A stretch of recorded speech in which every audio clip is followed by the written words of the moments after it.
మంచిగా రామ్మోహన్ రెడ్డి వస్తాడని అన్నీ చేస్తున్నాం. వస్తలేడు, వస్తే మంచిగా ఉంటుందేమో. ఇంత చాలకపోతే మన ఇత్తం మా దాంట్లోకి వెళ్ళి అని అనుకున్నాం. అర్థం కాలే, మళ్ళీ చెప్పు. చాలకపోతే మా దాంట్లోకి వెళ్ళి ఇంకా ఏమన్నా ఇస్తే బాగుపడతాడేమో. ఇస్తా అనుకుంటారా? ఇంకా మీరే ఇద్దామనుకుంటారా? ఇస్తే మంచిగా ఉంటుంది కదా మేడం. ఇప్పుడు మా తాను ఒక హనుమాన్ టెంపుల్ ఉంది. ఆ టెంపుల్ జాతరకు పోయినాం. పెద్ద మనిషి అని పోతే ఏమో అన్నాడు, ఇక చిన్న అడుగువద్దా అన్నాడు. మరి చిన్న ఊళ్ళో భూమి అవసరం ఆయన.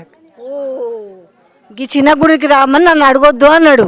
కానీ ఈ చిన్న ఊర్లో భూమి ఎందుకు ఆయనకు? అదే కదా ఎందుకు మరి.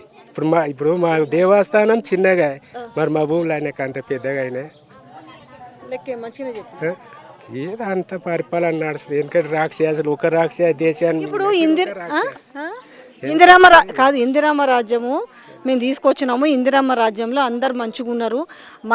మహిళల్ని కోటీశ్వర్లు చేసిన నా అక్క చెల్లెలు అన్నాడు.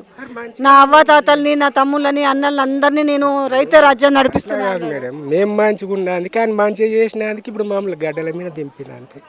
రిలే దీక్ష 16వ రోజు సందర్భంగా ఇప్పుడు కాలాపూర్ ప్రజలకు ఎమ్మెల్యే రామ్మోహన్ రెడ్డికి ఏం కనిపిస్తలేదా? మా నిరాహార దీక్ష ఇన్ని రోజులు చేస్తున్నాము.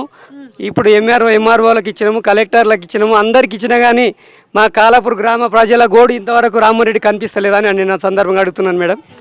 ఎందుకంటే రైతులు ఎంతో ఆహారాలు లేక కష్టపడుతూ ఇక్కడ కూర్చొని 16 రోజులు అవుతున్నది. మరి నిన్న హరీష్ రావు కూడా రావడం మాకు మద్దతు ప్రకటించడానికి వస్తే ఎక్కడక్కడ అడ్డుకోవడం జరిగింది. ఒక మహేష్ రెడ్డిని, టీఆర్ఎస్ కార్యకర్తలను ఎక్కడక్కడ అడ్డుకోవడం చాలా ఎంత అన్యాయం మేడం. రౌడీ రాజకీయం చేస్తున్నారు, అంతేగాని రౌడీ రాజ్యాల పాలన ఇది. ఇలాంటి పాలన ఎక్కడ కూడా చూడలేము మేము. అవును మేడం,